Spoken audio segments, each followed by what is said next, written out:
Unemployment soared after Reagan's 1981 tax cuts. Unemployment jumped to 10.8% after Reagan enacted his much-touted tax cut, and it took years for the rate to get back down to its previous level. Meanwhile, income inequality exploded. Despite the myth that Reagan presided over an era of unmatched economic boom for all Americans, Reagan disproportionately taxed the poor and middle class, but the economic growth of the 1980s did little to help them. Since 1980, median household income has risen only 30%, adjusted for inflation, while average incomes at the top have tripled or quadrupled.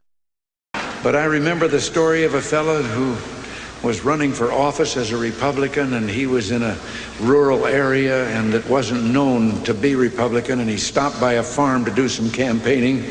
And when the farmer heard he was a Republican, his jaw dropped and he said, "Wait right here till I go get Ma. She's never seen a Republican before." Reagan grew the size of the federal government tremendously. Reagan promised to move boldly, decisively, and quickly to control the runaway growth of federal spending, but federal spending ballooned under Reagan. He bailed out Social Security in 1983 after attempting to privatize it, and set up a progressive taxation system to keep it funded into the future. He promised to cut government agencies like the Department of Energy and Education, but ended up adding one of the largest, the Department of Veterans Affairs, which today has a budget of nearly $90 billion and close to 300,000 employees. He also hiked defense spending by over $100 billion a year to a level not seen since the height of the Vietnam War. Reagan nearly tripled the federal budget deficit. During the Reagan years, the debt increased to nearly $3 trillion, roughly 3 times as much as the first 80 years of the century had done altogether. Reagan enacted a major tax cut his first year in office, and government revenue dropped off precipitously. Despite the conservative myth that tax cuts somehow increase revenue, the government went deeper into debt, and Reagan had to raise taxes just a year after he enacted his tax cut. Despite 10 more tax hikes on everything from gasoline to corporate income, Reagan was never able to get the deficit under control. And as he was falling, grabbed a limb sticking out the side of the cliff and looked down 300 feet to the canyon floor below, and then looked up and said, "Lord, if there's anyone up there, give me faith. Tell me what to do." And a voice from the heavens said, "If you have faith, let go." He looked down at the canyon floor and then took another look up and says, "Is there anyone else up there?" Reagan helped create the Taliban and Osama bin Laden.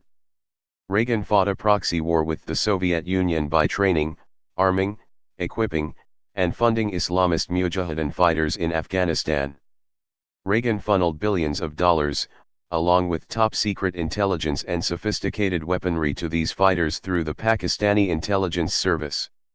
The Taliban and Osama bin Laden, a prominent Mujahideen commander, emerged from these Mujahideen groups Reagan helped create, and U.S. policy towards Pakistan remains strained because of the intelligence service's close relations to these fighters.